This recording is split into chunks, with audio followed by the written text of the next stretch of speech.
2025 Happy City Index has been released.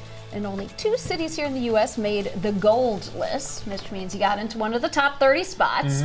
So the number 1 city, New York City, that came in at 17 of 30. Minneapolis, we just made it in at number 30 there, but the only 2 cities in the U.S. So the top 5 cities in the world: Copenhagen, that's in Denmark, Zurich, Switzerland, Singapore, Aarhus in Denmark, and Antwerp in Belgium. Okay. So what is the criteria to make said list? Well, they judged on a couple things.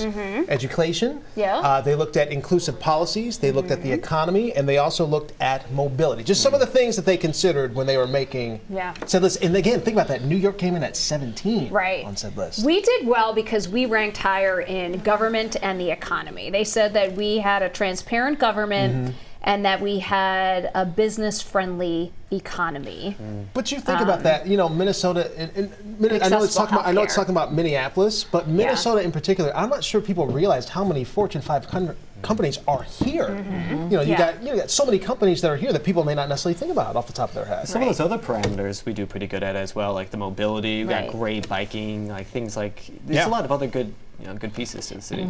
How do you decide that a city's happy, though? Like, that's the thing. It's like, come on, what is happy to? I mean, is it enough to just say Minnesota nice? Yeah, right. When you're not from here, and you're like, they must be kind. Yeah, like happy for a 15-year-old is different. Happy for a 65-year-old. Yeah, right. Like, what makes you happy? So, it's like. It's a little subjective. Kind of subjective, right? I don't know. You know what? I look at, for example, Minneapolis, like what makes you happy? And I think about all of the great parks and rec department that we have here.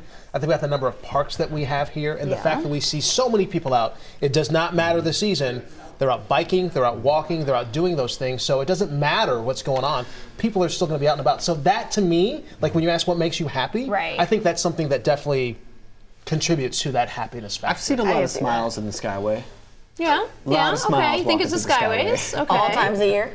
All times of the year. Well, in the wintertime, they're in the Skyway because it's so cold, so they're happy to be inside, right? That's right. So I don't know if that's a gauge, but I've seen it. Maybe it's the number of people that are biking. Maybe they're very happy. Yeah, I think so. Right. I think it makes sense, though, because other parts of the country, things shut down when it's cold. And so you're not happy. Like, if you're in the South and it's cold, and you're like, we're not functioning. But here we function. Yeah. Towns literally shut down. Here we go snowboarding. Yes. Yeah. We do. Seen it. We find a way. We're here.